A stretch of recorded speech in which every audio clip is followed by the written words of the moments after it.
SP पर pistol तान दी। राजनीति में आया तो लगातार 6 बार सांसद बन गया। कारोबार में उतरा तो 50 से अधिक स्कूल कॉलेज खोल दिए और दिलेरी ऐसी कि पार्टी लाइन से अलग जाकर बयानबाजी करते रहे। रुतबा ऐसा कि जिसके साथ हो लिए उसको चुनाव जिता दिया। 11 साल तक कुश्ती संघ के अध्यक्ष पद पर अपना दबदबा कायम रखने वाले बृजभूषण शरण सिंह की हम बात कर रहे हैं। महिला पहलवानों द्वारा यौन शोषण के आरोपों के बाद फिलहाल बृजभूषण मुश्किल में है। हम इस वीडियो में आपको बृजभूषण की पूरी जिंदगी की कहानी बताने जा रहे हैं।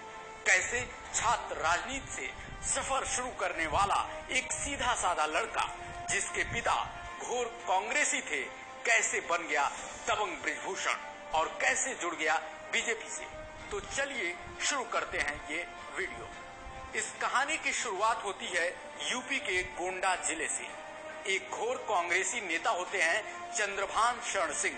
1957 में उनके घर एक बेटे का जन्म होता है जिसका नाम रखा जाता है बृजभूषण। ये लड़का शुरू से ही मेधावी होता है। पिता के पद चिन्हों पे चलते हुए इसे भी राजनीति में मजा आने लगता है और फिर कॉलेज के दिनों में आते आते ये एक युवा छात्र नेता के रूप में पूरे इलाके में जाना जाने लगता है। अयोध्या के साकेत महाविद्यालय में 70 के दशक में सबसे तेजी से कोई युवा नेता उभरा तो वो नाम था बृजभूषण शरण सिंह। कॉलेज का चुनाव होता है और बृजभूषण बन जाते हैं महामंत्री और इस तरह से छात्र नेता के रूप में राजनीतिक करियर की शुरुआत होती है। बताया जाता है कि छात्र राजनीति में आने के साथ ही बृजभूषण की दबंगई भी शुरू हो गई। कॉलेज में कोई मामला हुआ तो उन्होंने हैंड ग्रेनेड तक चला दिया।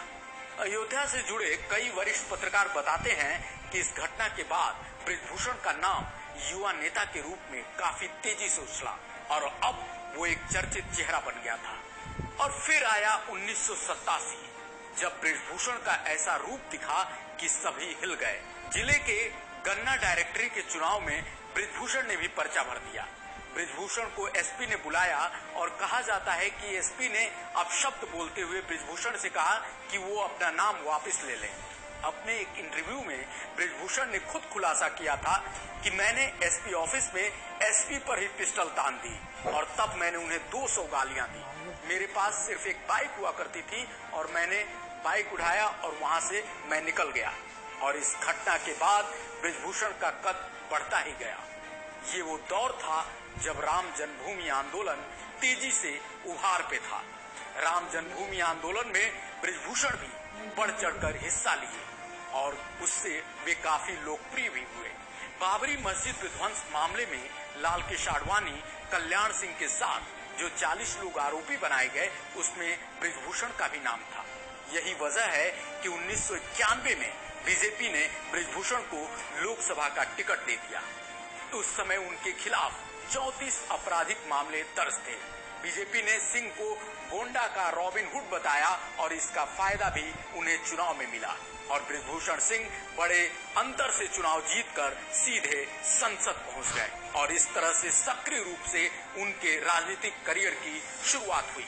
लेकिन कहते हैं ना, जब इंसान तेजी से ऊपर जाता है तो उसके सामने कई सारी चुनौतियां भी आती हैं। बृजभूषण के साथ भी ऐसा ही हुआ।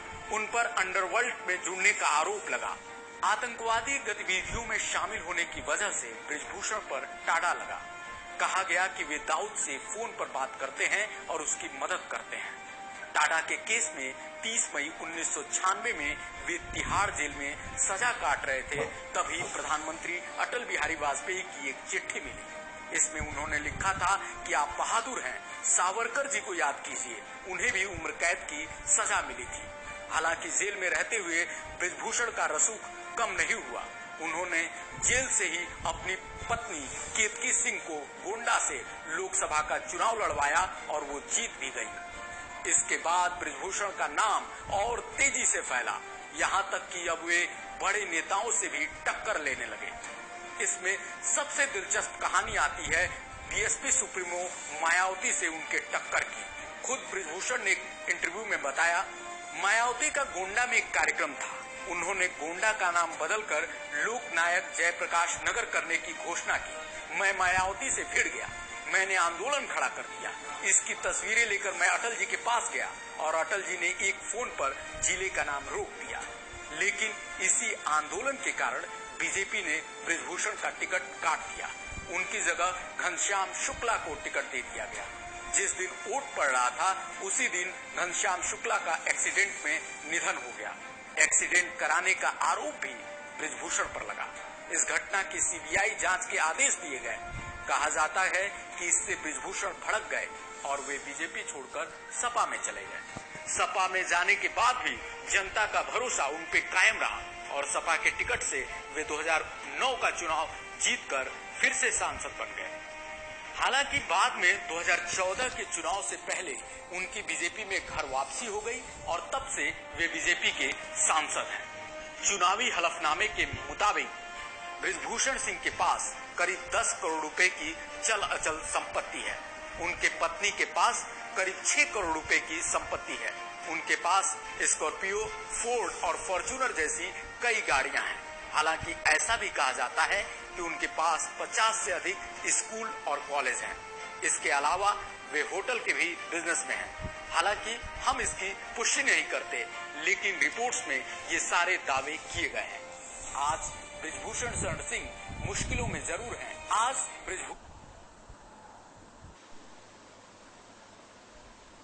एसपी पर पिस्टल तान दी। राजनीति में आया तो लगातार 6